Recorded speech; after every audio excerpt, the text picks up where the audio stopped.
तो क्वेश्चन करते हैं, wire of length 12 is made by joining two wires A and B of same length but different radius. ठीक है, तो ये टोटल वायर 12 का है, आधा आधा बिल्कुल बराबर बांटा हुआ। एल जो है इसका रेडियस तो आर है, यहाँ पे ले देते हैं आर रेडियस, इसका रेडियस 2r है और इसकी लेंथ भी एल है। ठीक है, तो वायर का रेडियस जो है आर और 2r है, मेड ऑफ सेम मटेरियल, मतलब डेंसिटी सेम है। It is vibrating at a frequency such that joint of two wires form a node. इस वाले पॉइंट पे नोड है, क्या बोलता है, if the number of antinodes in wire A is P, number of antinodes in B is Q, then ratio P is to Q is क्या है ना, ये निकालना है। तो एक तो ये देखना है अपन कि चूंकि नंबर ऑफ एंटी नोड्स का रेशियो देखना है और अपन तो यहाँ पे हार्मोनिक्स निकालेंगे, तो number of anti nodes harmonics के नंबर से किस तरह से रिलेटेड है उसको देख लेते हैं एक बार। ठीक है, तो सपोज ये वायर है ना, तो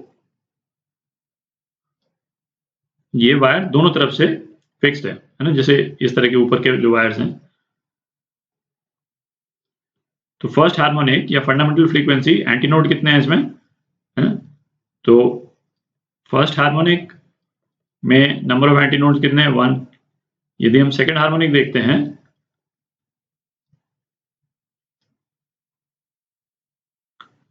ये सेकेंड हार्मोनिक हो जाएगा।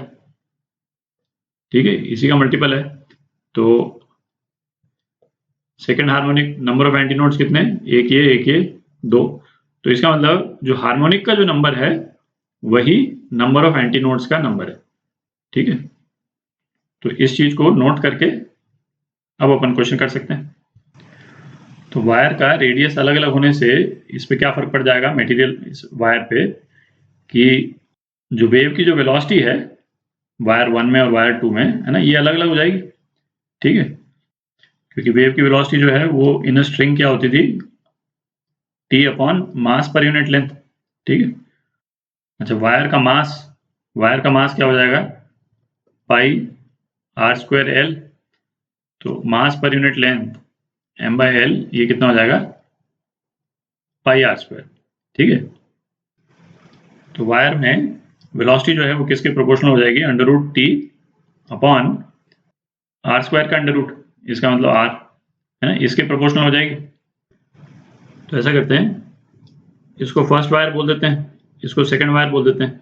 ठीक है, इसका रेडियस r1 और इसका रेडियस r2 बोल देते हैं।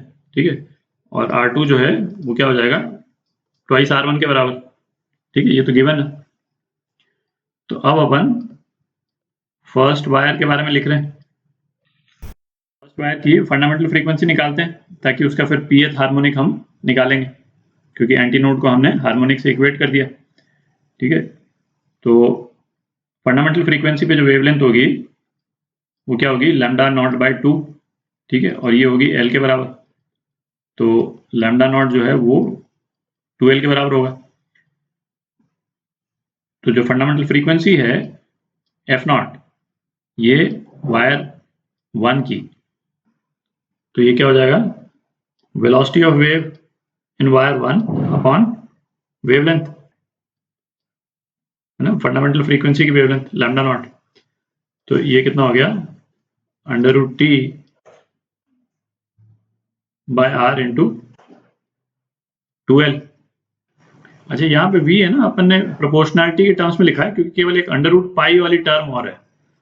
एग्जैक्ट यदि लिखते तो हम क्या लिखते, under root pi into R. ठीक है, तो ये अंडर रूट पाई को मैं लिख नहीं रहा हूँ, तो है ना कॉन्शियस डिसीजन है, क्योंकि इसको तो बाद में डिवाइड करना ही है अपने को, तो उससे कोई फर्क पड़ता नहीं है। ठीक है, अब सेकंड वायर के लिए देखते हैं। अच्छा सेकंड वायर में भी जो फंडामेंटल फ्रीक्वेंसी से रिलेटेड जो वेवलेंथ है वो सेम ही रहेगी, क्योंकि ये भी स्ट्रिंग है जो कि दोनों एंड्स पे इसके नोड्स हैं। इस वाले एंड पे तो दिया हुआ है नोड है और ये वाला एंड तो फिक्स्ड ही है। ठीक है, तो इसकी फ्रीक्वेंसी सीधा ही लिख लेते हैं, frequency of fundamental frequency of second wire. ठीक है, तो ये हो गया under root T by r2 into 2l। ठीक है, अच्छा अपने को क्या दे रखा है, pth हार्मोनिक वायर ए का qth हार्मोनिक वायर बी के बराबर है। फ्रीक्वेंसी जो है, ठीक है। तो इसका मतलब P F01 Q F02 के बराबर है, ठीक है। तो इसका मतलब P F01 की वैल्यू डाल देते हैं, तो √T/2L को K बोल देते हैं, कांस्टेंट है ना, वेरी कर नहीं रहा है। K/R1 is equal to Q K/R2, ठीक। और R1 R2 की ये वैल्यू है ही, तो P/Q जो है वो कितना आ जाएगा, 1/2 के बराबर आ जाएगा, ठीक है, R1/R2। तो ये आपका आंसर पार्ट सी जो है ये करेक्ट है।